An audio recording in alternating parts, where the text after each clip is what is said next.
this is it. We are live now. Hello, hello, hello, hello, everybody. This is Mike, that's Mitch, and this is Mitch and Mike's voiceover journey. And with us today, we have a different kind of chap, and it's Zach Fay, excuse me. I got an extra R in there for some silly reason. But Zach, I'm going to go ahead, Mitch, I'm going to go ahead and let you introduce Zach, because you're the one that met him and thought he'd be a great ad on the show. So, first of all, hi, Zach. Hey, Zach. Hey, Mitch. Hey, Mike. We met at the Realm Makers / what is it? It was / the Christian Game Developers Developers Conference, and I was just like a boatload of really welcoming, very creative people. Authors everywhere, game creators everywhere. Everyone wants to chat about stuff.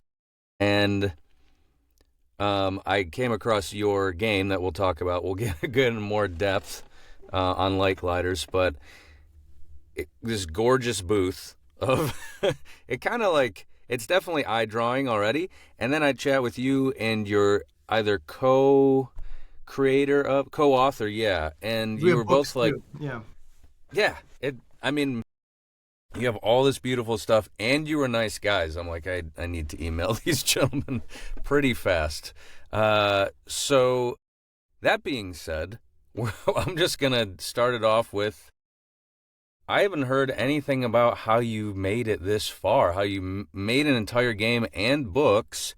Where does that all start for Zach in your life? Well, that's a great question. I appreciate you asking it. This whole thing started, I mean, it's crazy to say it, but 15, 16 years ago, with a vision.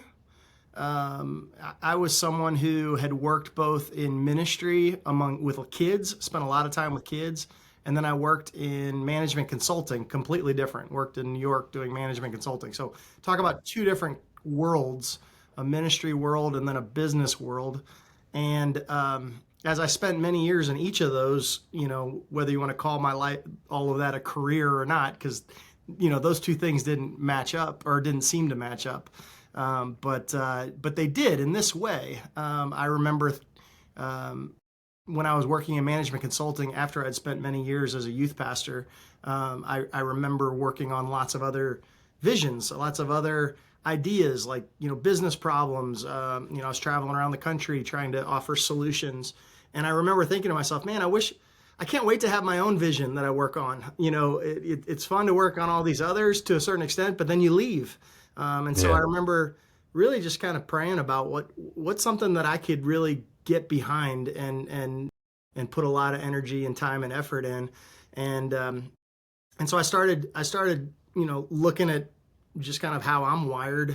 I have a heart for entrepreneurship. I have a heart for creativity. I have a heart for kids. And then I started asking a question, and that question was, how can we, in a culturally relevant way, impact kids before the teenage years? Because I had spent countless hours with junior high and high school students, and I remember thinking during that time, I wish we could start younger. I wish we could have meaningful conversations during just under the teenage years. And so I started doing some research on kids, and I found out that those really are the critical years. And I wanted to find something fun that would engage kids and in such a way that it would capture their spiritual and moral imagination. And so I started looking at what's culturally relevant to kids, and that led me to digital games and screen time. And so, again, you have a vision or you have an idea, and usually have one first. I had the vision first, which is let's try to reach kids before their teenage years in a culturally relevant way. And then I had to find the idea, and the idea was looking at digital games and screen time.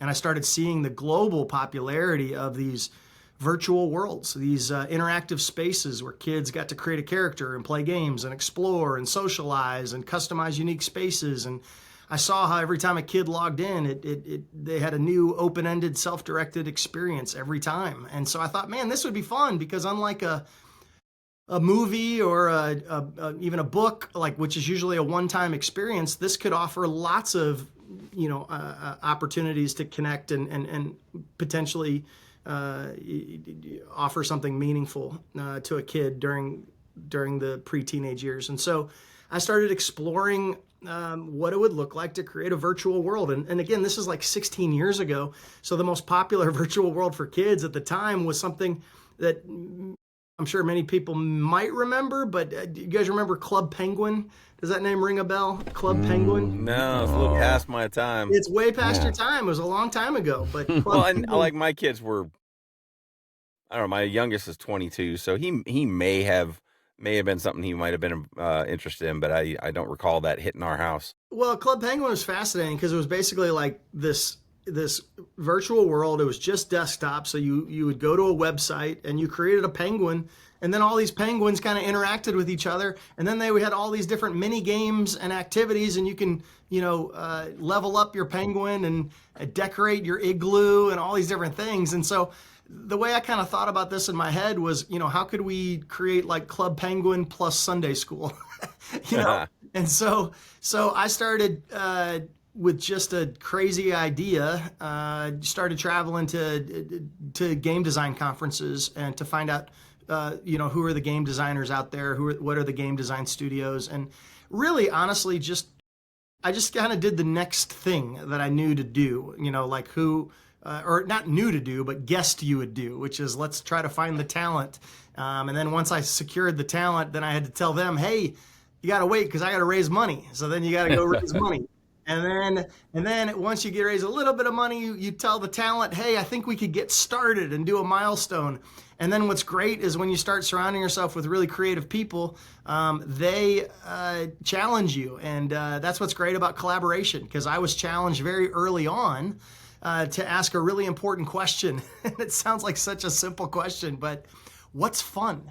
Like, that's great that you want to, encourage faith and values among kids, but if it's not fun, no kid's going to do it beyond the first 10 seconds. So how can you create something fun? And so working with game designers and storytellers, we started creating a brand, and we started creating a style of gameplay. And we play tested and we focus group tested until we found a style of gameplay and a brand that was aspirational and that kind of had a hero's journey for the kids who played it. And I could go on and on about it, but ultimately it has led to the creation of Light Gliders, which is a virtual world of Christian faith, games, and community found online and in the app stores. And it's also a brand that has now moved outside of the game world, and we now have books, that are based off of the characters that the kids meet in Light Gliders in the game. And so it's been a big, long journey of creating a desktop world that's moved into a mobile world. So now it's this cross-platform experience, and then now it's got a podcast and a book series and more things to come. I guess this is kind of random, but would you have like a little clip we could share in the middle of this podcast to show people like sort of what we're looking at, and then we could plug it in. You can send us. We'll like cut and paste and okay, we'll good. cut it in. To find it. I'm like, I got this is not live. We're not that sophisticated. Okay. Join Light Gliders and enter a world of Christian faith, fun, and games. Log in from the app to play on the go, or from a computer to experience community and adventure. With new Bible-based content, games, and family activities updated each week, you will learn how you were made to shine.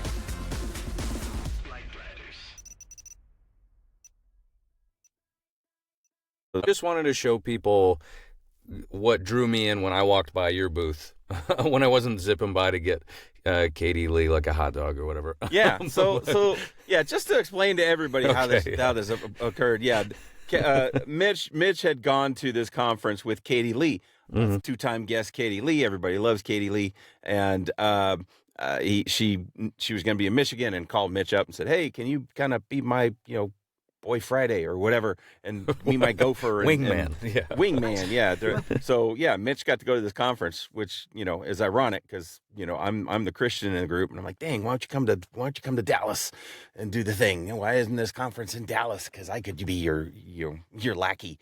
But anyway, so and then Mitch came back and he had all these great stories about being there. One of them meeting Zach, and so it's very exciting to me, especially for you to be on the show, because it's one of those things. And I have a group of Christian voice actors that we talk to. We talk a lot about trying to find more kingdom based work in the industry. I mean, we do commercials, we do audio dramas, we do all these things that are, in the world, and they have merit, and they're fun, and they, all of that. But it would be great if we could find more things like this that we can attach our name to, and and to really be able to use the talents we have to accentuate the talents that creators like you have. So yeah, it's nice to see that there's these things that exist. I'll be honest with you. Before Mitch told me that we were having you on, I had no idea that a children's Christian based or Christian phone app existed. So Sure. this is great. I mean, again, all my kids are grown adults now. So This would be for the grandkids, Mike. they got out of the house before there was a lot of the a lot of the app gaming. Well, I guess there was a little bit of it, but still. And you're raising a really important point, because now that we've been at it for a while, I had kind of all these, you could call them noble intentions to, impact the minds and hearts of kids. But at the end of the day, too, just from a strictly kind of entrepreneurial or business standpoint, one of the major problems we're solving, or trying to solve, is parents. Kids want digital games and screen time and mobile apps, and parents don't want to give it to them. So it's how can you redeem that screen time and make it be something that's a positive. And so with Like Gliders, not only is it fun and engaging, but we also send the parents every week the weekly lessons and reflection questions. Our goal is to create more meaningful conversations and to use the screen time as a catalyst to do so. Yeah, it's not just, I shot 12 dudes today. It's, right. It's like, I actually learned this thing. I shot them in the Lord. Yes. Yeah. So what, tell us about the game itself a little bit more. I mean, I know you said it's character building, and they're obviously seeing the pictures behind you kind of set in space.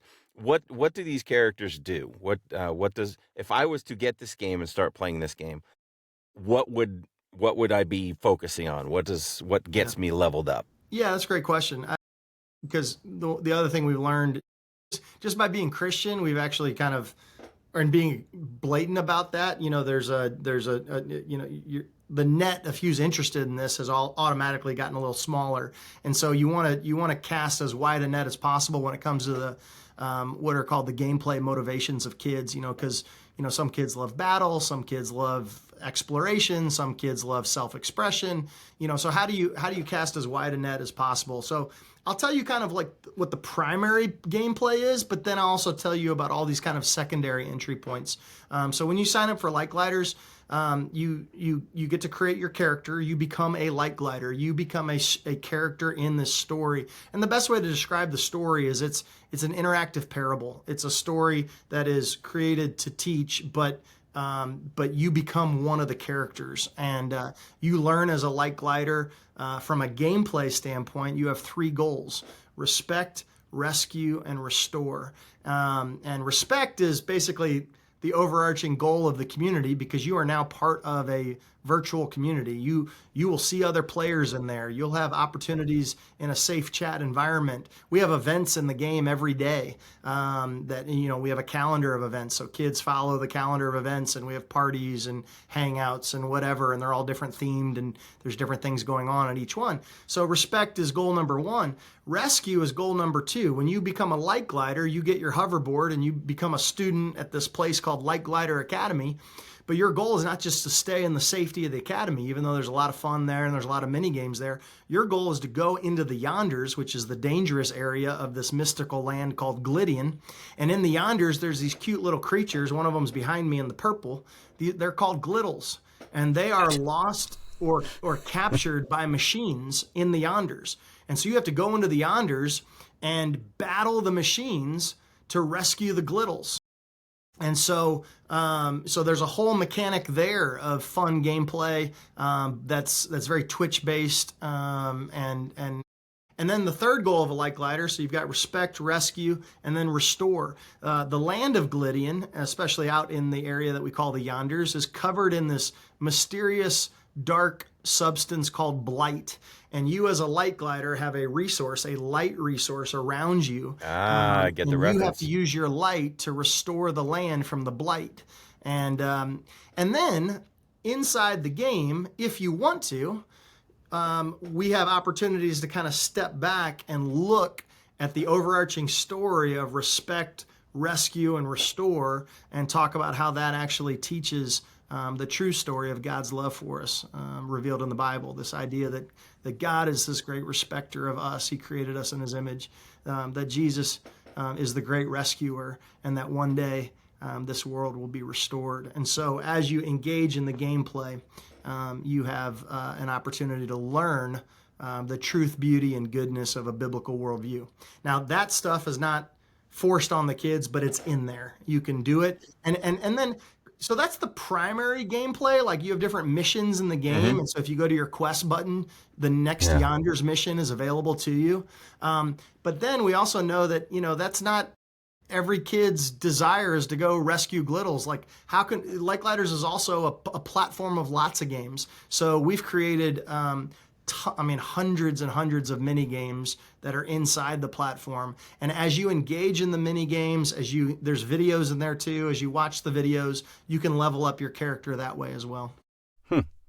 And I'm assuming, is it ever evolving? I mean, you've got this open world game with kind of a Warhammer thing where people are coming in and you're actually interacting with real people. I'm assuming that you're consistently adding content and new games and new this and new that.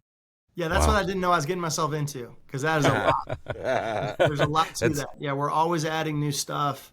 Just Friday we had a breakfast theme party in the game, and so our community management team filled the entire virtual world with all these breakfast elements, and the kids got waffle gliders, that they could use with their avatar, and we called it the bacon and excellent party, and it was a ton of fun. I mean, there were hundreds of kids in there, and we were having a blast. I'll be honest. If Catechism was like this, I would have listened a lot more. I'm telling you right now.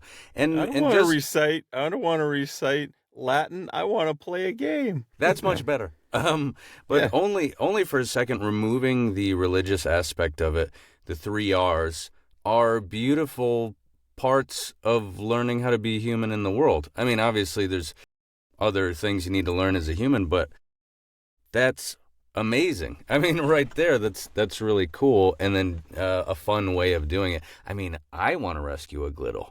I'm going to be honest with you. Is that what they're called? Yeah, glittles. Sounds like fun.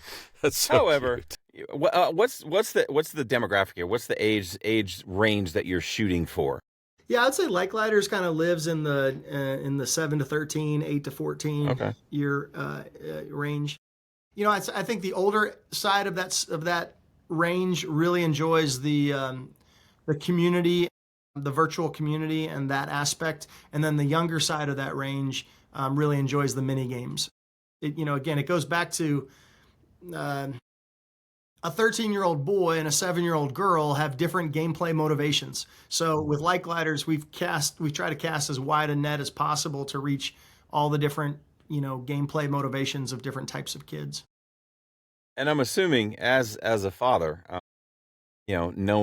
bringing up my children and letting them experience some things, but also sheltering them from others, I'm assuming there's some controls. If there's open chat and there's things like that, you've got to have some kind of control so that 40-year-old guy in his basement is not getting in there talking to little kids. No, that's exactly right, and that's why I think kids age out of Light Gliders, because they want more sophisticated social opportunities. But we have probably the strictest chat feature that there is. It's only words that we allow, and then we also, in the midst of that, every time a kid chats, we remind them of our 4 major chat rules, and then we review every line of chat. if a kid, now, because there's only words we allow, you can't like say anything dirty or anything like that. But, let's just say you say the phrase, I like you. That's not mean, or that's actually really nice. Hey, I like you. But if you say it 30 times in a row, then it's awkward. That gets flagged. So, Awkward. So do you have people monitoring every chat every line of chat is 24/7? 24/7 live. I'm Yes. saying. Yeah. Wow. Well, we have the filtering software monitoring it live, and then we have and then in addition to that, we read every line of chat, and so we put chat warnings out, and then we'll ban kids from chat for But the kids actually, this is what's so amazing. Different than Club Penguin, which really monitored chat, and then we kick kids out. We've done that before, but we also, instead of just policing bad behavior, we also reward good behavior. And so we have a whole leadership program inside the game. Kids who have been with us for 3 months, they can become, they're eligible to become what are called ambassadors, and they get special privileges in the game and a different colored nameplate.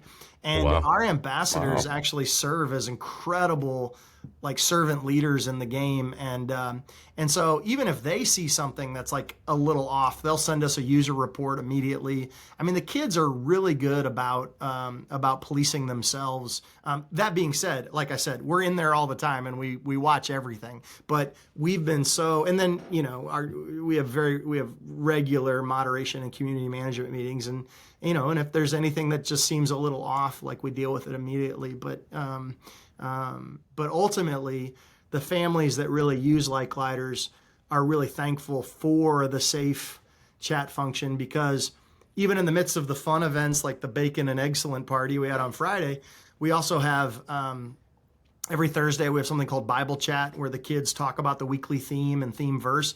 And again, only the kids who want to come to that come, but you're not forcing on anybody, but that's where like you get to see like little hearts opened in a way that's really, really, really powerful. I mean, I don't want to share too much because I don't think this gives away anything, but just last week we had a kid send in a user report just thanking our moderators because his grandmother passed away. And for the last few weeks, our moderators have been talking, offering encouragement, and again, it's all safe, very impersonal encouragement, but just, thanks for sharing. We're praying for you. Like there's little prayer emoticons that you can have pop up if you want to. And so kids are finding a real sense of community and connection here.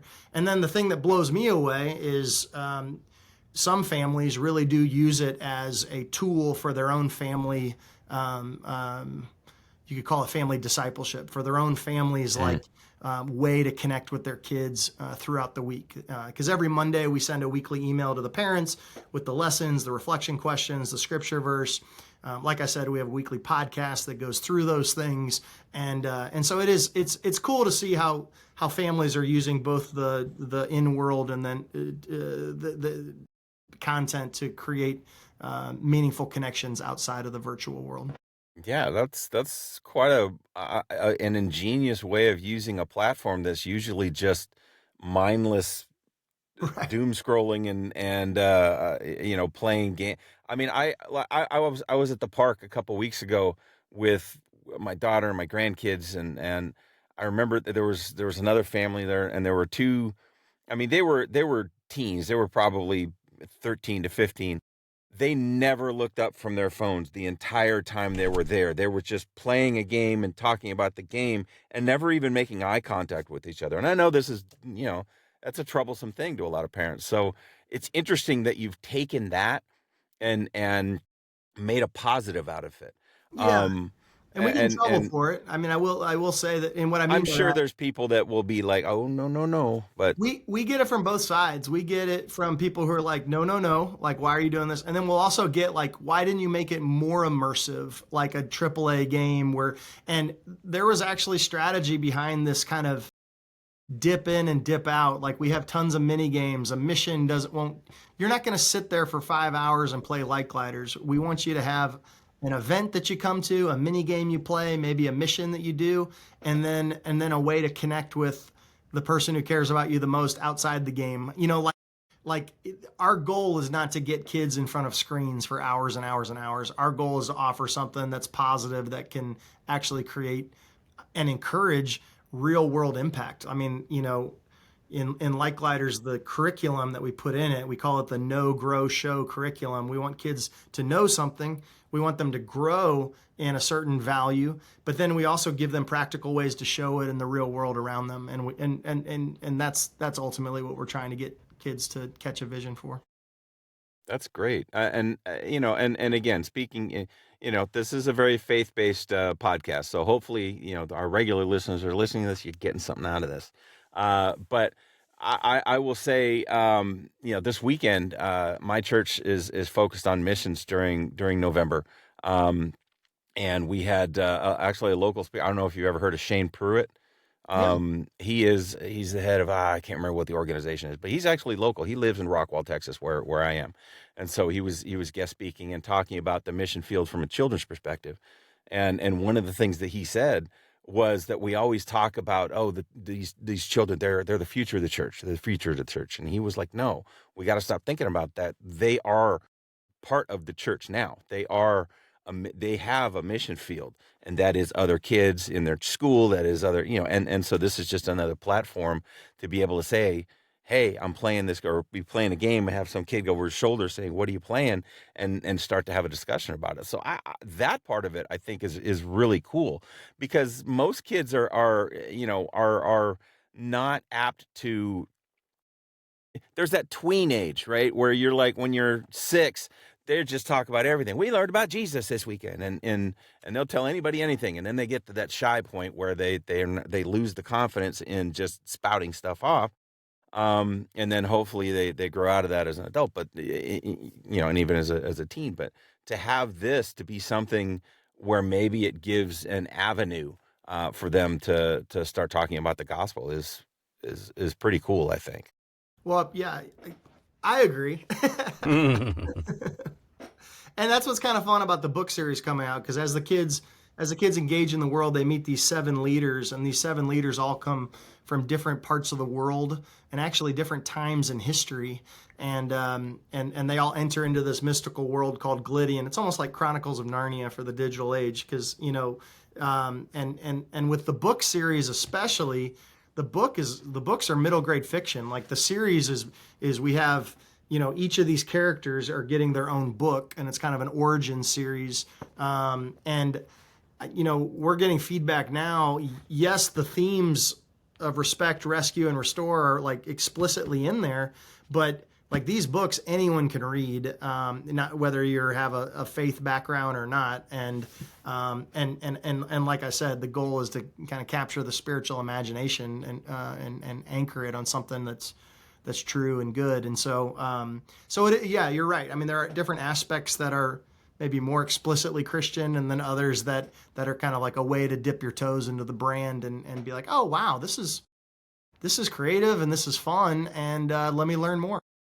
Yeah, well, to Mitch's point, it sounds like it's accessible even to the non-Christian, because it's got those, they're biblical principles, but they're also just good principles for life. And I think maybe even non-Christian parents might find value in this, because it's teaching their kids good things as opposed to, how to shoot a zombie. Right. Yeah, most parents want their kids to be good people in the world later. I think that's pretty solid. That's a tough one, and that's not a tough one, but that's exactly what we want. It's just, there is going back to the creative side of this, almost like, how explicitly Christian are you? Because does that change, do you put a scripture verse or not? Because you're right. I mean, Mitch, you said this earlier about respect, rescue, restore. Like, the core principles of Christianity, and really I think who Jesus wants us to be, is, someone who loves God and loves others. If you're engaging in activities that help move you towards that, like that's just such a win for everybody. Yeah. And like you were saying, as someone who was more scared of organized religion in my younger year, because I came across a lot of pushy or judgmental people, anything accessible is nice. Any good author who can show me like, oh, there's good here, there's things to find, within this. There's positive, there's positive that can come from this. There's great people within every, within Christianity. Even for a while, I was like kind of like, a little lost on that. Well, yeah, and it's a shame because when shame and fear are used as the tactics to get you interested in something, that's probably not the right way to go. But when curiosity and love are the things, that motivate interest, like that's great. We want kids to be, oh wow, there's real love here. There's real creativity here, and there's also, the tagline of Like Lighters is "You were made to shine," and I believe that about absolutely every kid that was ever made. Like, you were made to shine. So what does that look like for you in the way that you were uniquely created?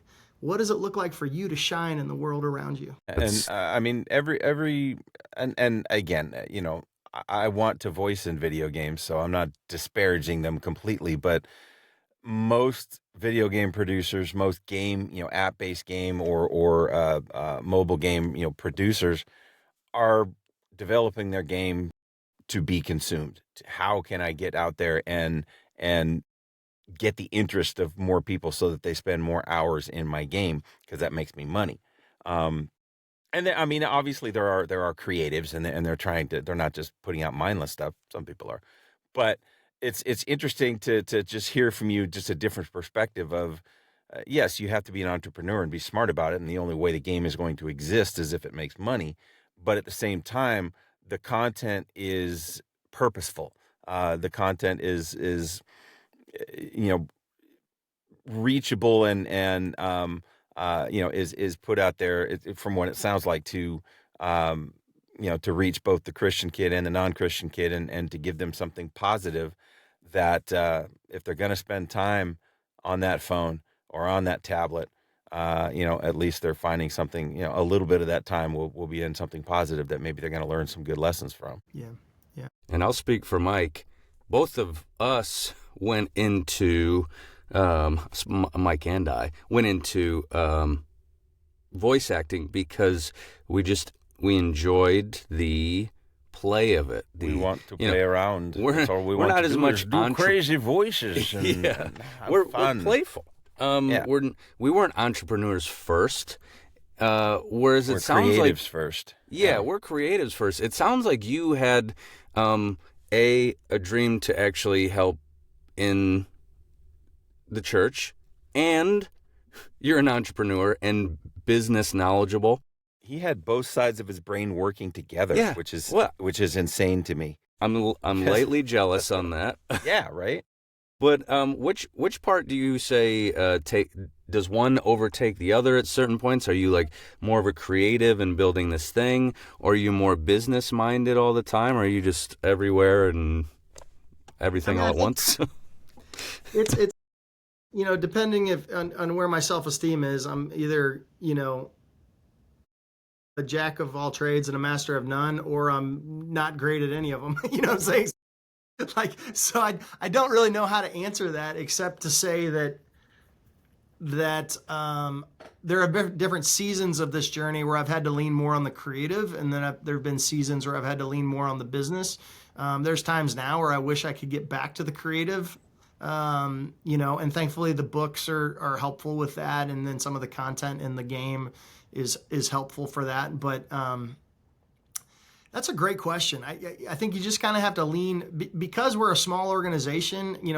Everyone who works for Like Lighters in some capacity has to wear a lot of hats, and so there's just different hats at different times. Now, I have one guy, one of our content creators, who is a very gifted musician, and I love writing lyrics to like songs, and I used to write raps all the time. In fact, we have a theme song on Spotify called Made to Shine, and I couldn't, wrote it with a friend of mine, and then it called for a bridge rap, and I was like, oh, I got that. So I wrote the rap, and I perform it though. I did perform the rap. So if you listen to Made to Shine on Spotify, you'll hear me rapping. Love it. And there's a part of me that wishes I could do that type of stuff all the time. But we're we basically are running a 24/7 virtual children's ministry. So there's just a lot of moving pieces at all times to make sure that it's being done with excellence. And so one of my strengths and weaknesses is I'm very detail oriented. So I can tell right away if something needs to be attended to. So I feel like right now the season that I'm in is are you familiar with Slack, the communication tool Slack? I've heard of it, So yeah. I feel like I live in Slack, quarterbacking all these different people, game design studio, marketing, all these things, and I'm just kind of going from area to area, and it's not ideal, and I hope I'm not doing it forever, but because I would love to. I mean, I'm jealous that you guys can do voices. I've never been able to do voices, and that would be really fun just to hang out with you guys. I can't rap. I mean, we all have a thing, right? I have no musical talent whatsoever, but I can create a character. Which is huge. Yeah, and again, I mean, it's fun for us. That's where we find our joy. That's where we find our creativity. It's always, again, most of the time we've done what I think we just hit 75 podcasts, and probably 68 of them have been, or well, we didn't have guests for a while, but probably 85% of our guests have been other voice actors. But I love having other creatives on the show, whether it's, I mean, you're probably familiar. We talked about games. We talked about board games before, Mitch and I being both board gamers. We interviewed Jamie Stegmeyer from Stonemeyer Games. If you've ever played Scythe and his new one, Vantage and Viticulture and all these big, we fanboyed over him, and we're like, hey, be on the show. And he's like, yeah. So it was great. So having you on to talk about this this game is to me, it's amazing. So what I want to know is, you've been focused on Likelighter in this world for 16 plus years, right? Are there any other ideas in the hopper where you're like, okay, Likelighter, but in the future, there's this? Yes, but I feel like they're on the shelf right now, because I think what has been really interesting in 2025, as opposed to, first, let me just back up and say, although I've had the idea for Lightlighters for 16 years, it took 5 to 6 years just to get the first iteration out there. So there was a big, long journey of just trying to get it to the place where, some form of Lightlighters has been live for about a decade, but that time, and this is why I'm thankful that I didn't know what it was going to take to get this thing going, because it was the craziest. You may have never started it. Yeah. I just knew I had the encouragement and the perseverance could get started, and then had no idea what the journey would hold. But to answer your question, Mike, I think, yeah, there are other ideas that I'd love to execute on, but I feel like there's still more to be done with Lightlighters that I want to be faithful to. And I get that. And so part of that has been seeing how Lightlighters just in this past year, and for 10 years it's been around in some form or fashion, but just in the past year has the part of the vision that I had 16 years ago, which was to create a transmedia brand, not just create a game, but to create a brand that extended outside the game and had other entry points for families and kids. And that has just started in 2025. Okay. With 2 books being launched, with a podcast being launched. And there's about 4 or 5 other ideas that we're working on that I won't tell you right now, because we don't know yet if they're going to make it to the finish line. But Got to keep some things close to the vest, right? Exactly. Yeah. Exactly. But so I would say, from a creative standpoint, I'm curious to see what is within the Lightlighters universe is left to come out. And then once this whole journey is either over or I'm supposed to hand it off to somebody, then I can kind of bring those other ideas off the shelf as well. And that's a good answer, because it seems like you have created a world that is seemingly endless, to find more little corners and pockets, and it's within your imagination, within the realm of infinity. You can literally do anything with that thing. Well, and I shouldn't say it's within mine. I really go back to, anything you see with Lightlighters, I might have been the first mover, but there are so many people that have enhanced it and For sure. and have Hey, created. take the time. Give credit where credit's due. Who are these people, Oh, well, and I what's mean, Roll what's the their roles? credits. Yeah. Yeah. I mean, one of my content creators and community managers, John Holland, who actually travels with Hi, me John. to game developer conferences. He came on right after college, and he's been with me for a decade, and he is one of the kids in the game all know him. He has a certain moderator name, and he creates all this incredible content.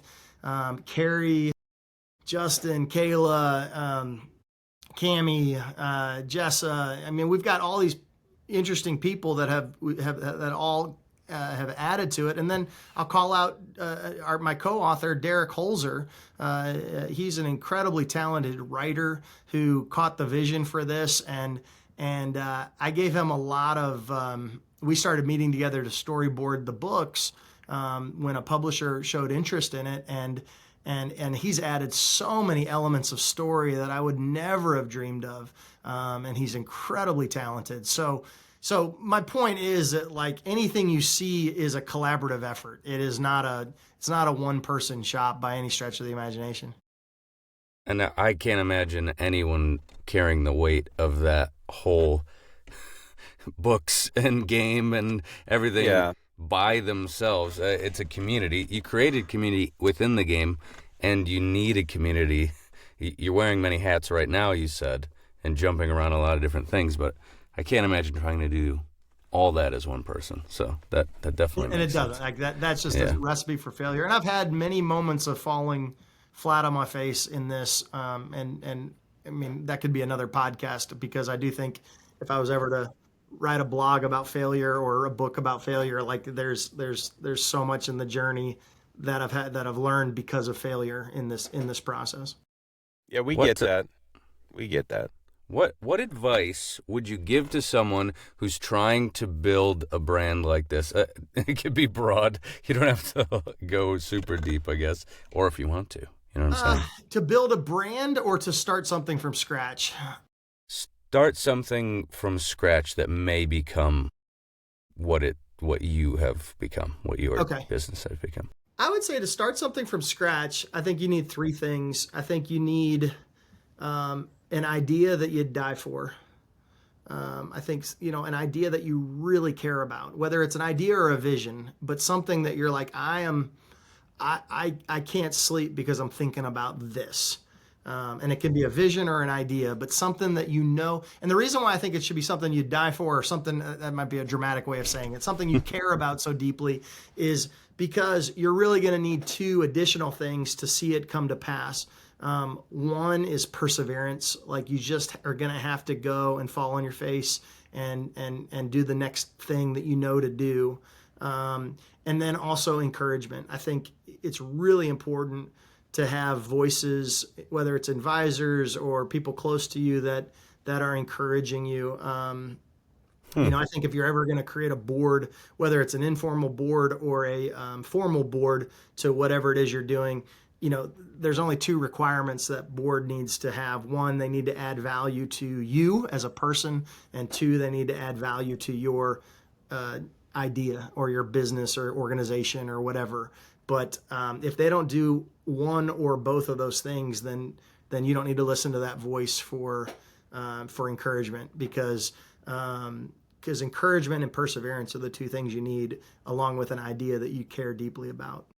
Wow, that's deep. I would never have thought of that one. So yes, I mean that's you were unsure about how to answer that question, but that's real good advice there. Yeah. Well, so you asked the question, like, how would you create a brand that's brand new? And that's kind of a different question. I can answer that one for you too, because I can give you a very practical thing. Hit me. Sure. Someone needs to know this. Yeah, I mean, like back in 2010, when we first started vetting game design studios, I came across a very prestigious game design studio. They aren't the one that we're working with now, but we did a pre-production stint with them, and they're called Shell Games, and they have a very well-known game designer named Jesse Shell who runs Shell Games. Now, I say that to say that Jesse has a book that it came out probably in 2009 or 10, but it's a book called The Art of Game Design. A book, and that book is really helpful. But in addition to that book, and this is where I'm going with for those who want to create a brand, whether you want to create a tabletop game or a book series or whatever else, within that, if you don't read that book, there's actually a deck of cards that you can get called The Art of Game Design, the Deck of Lenses. And each card gives you a different way to think about your idea. And so one is like, the hero's journey do you care about that? Do you care about the brand being aspirational, and the person who touches the brand feels like they're going on a quest, and this is about them, becoming more than they are. Another one is, again, there's like 52 cards, and each one of them gives you a different way of thinking about the brand that the thing that you're creating that's creative. And I would recommend this little tool for game designers, but any type of creative, because it's so helpful. That sounds, I mean, it's perfect, right? Especially for writer's block or any sort of creative block. You need a little push sometimes, or a little, or a direction even. I've started paintings where I have no idea where they're going, and they're still half finished in my closet.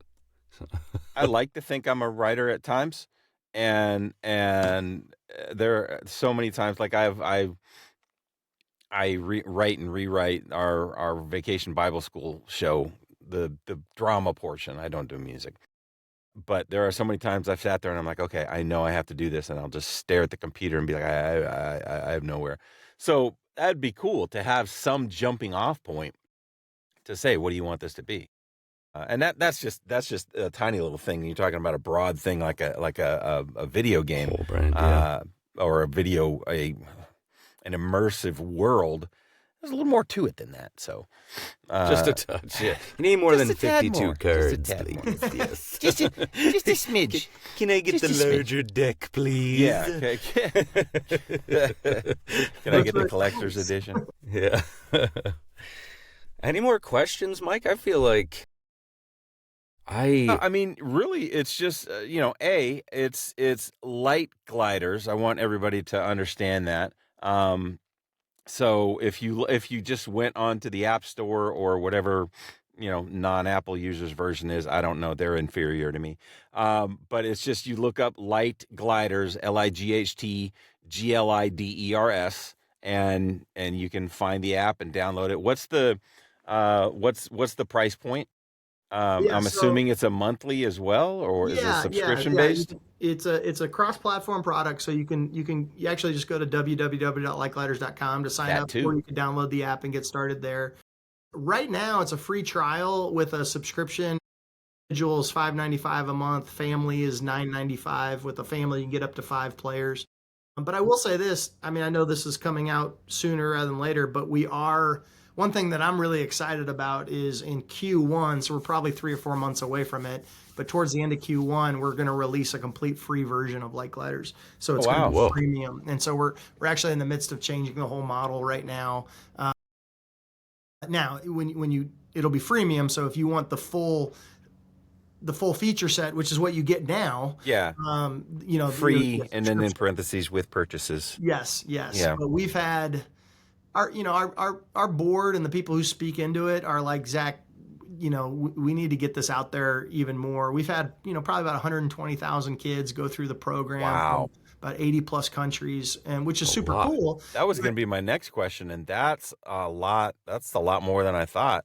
That's amazing. Dude. Well, it's that's the blessing of the App Store and the internet is you have that type of distribution, but we also have that friction of sign up for a subscription. And so first paywall. We're changing that next year, and we're really excited about it because we've kind of hit our stride with regards to the reality of impact, and then the opportunity to impact further. And so I know this whole thing started as a business, But I'm just going to tell you and all of whoever's listening to this, like, we failed as a business. We failed 2 years ago. We could not find the growth capital to scale this thing, even though we thought we had a certain measure of product market fit. And with most startups, if you reach certain milestones, there's more capital out there available to you to scale. And we couldn't do it. I learned the hard way that most people don't have faith-based digital games in their investment thesis. But the good news is we had a really encouraging board and even some of our initial investors who said we can't let this fail. So just in the last 18 months, we migrated over to a nonprofit, and so we are now it's not about all of the unit economics of cost to acquire and lifetime value, and are we being efficient in our marketing spend? While those things will continue to be important, now that we're a nonprofit, our goal will obviously be to still stay alive financially, but also let's just impact as many kids as possible. And so it's been since the nonprofit that I've gotten to take my focus off, hey, am I running an efficient subscription business? Now I can focus on what are the different entry points to impact kids and families, and let's use this brand to do it in as many ways as possible. Blessing in disguise. Yeah. It was hard for me to write a very hard letter to investors and tell them we failed, and that was hard. Continues to be hard in some ways, but there's a new beginning here. Well, that's good, and I just to wrap things up, wish this venture continued success, and to be able to reach more people. And it's a strange and interesting mission field. It's really got me thinking, and it's, especially with, again, I mentioned our church's focus on missions this month, and it really got me thinking, wow, it's weird to think video games is a mission field. You are out there, you are reaching kids and trying to get the message out through something that interests them. And the other thing too is virtual interactions are real interactions. Mm-hmm. So, like, the two things that transform kids' lives or transform anyone's lives are pivotal experiences and meaningful conversations. And those are the places where the seeds of truth and hope and purpose are planted in a kid's heart. And those can happen virtually, and those can happen through a game. And we're seeing that, and we have testimonies of that. And it's really exciting. It's really beautiful. And it's a journey that I didn't know what I was getting myself into, but I wouldn't have it any other way. And I look forward to reading your book on failing up. Yeah. Is it failure or is it just God telling you, yeah, we're going to send you down a different avenue? Sometimes you got to fail to succeed. Yeah, and going back to all the different people that I named on the team, like, if it weren't for certain investors and board members who I won't name their names right now, but who basically picked me up at my place of failure and said, no, this is going to continue, and we're going to figure out a pathway to make that happen. And so I mean, it's a journey of struggle and survival, but it's also a journey of great hope and purpose. Man, well, it's been amazing talking to you, Zach. I really enjoyed hearing about this. I really, again, not coming in knowing a whole lot about it other than the little bit that Mitch mentioned to me when he met you and then got you on the show. It's been eye-opening. It's been a really good conversation, and I've learned a lot about light lighters and how cool it would be, to my grandkids are 5 and under, but someday soon. They're coming. Yeah, they're coming. We'll get them in there. They're coming. Yeah.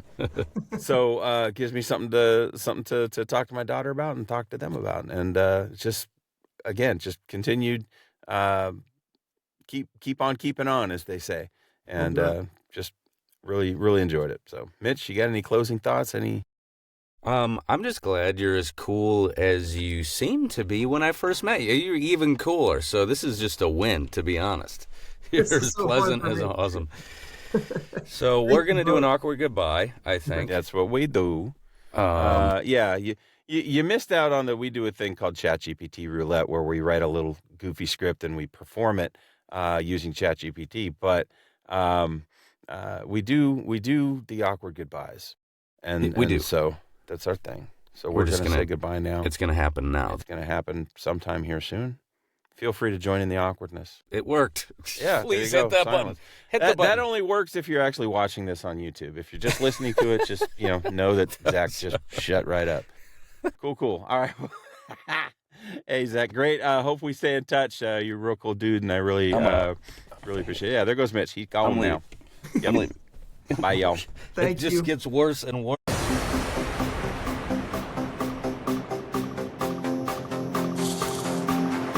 So listen, we were made to light this up, and we were born to fly, to rise above. You know we can't be stopped, 'cause this light can't be turned off.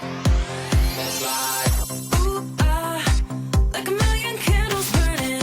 Ooh, it'll get those heads a turning. No, we can't be stopped, 'cause the light can't be turned off. We will rise and shine, we will float on air, we will light the night, change the atmosphere, singing oh, oh, oh. Like a light, we're made to shine. Made to shine. Shine. So listen up, unite, bring your bright lights out and raise them up. Tonight, there be no doubt, they're gonna know we can't be stopped. No, this light can't be turned off. Lighters. Ooh, like a million candles burning.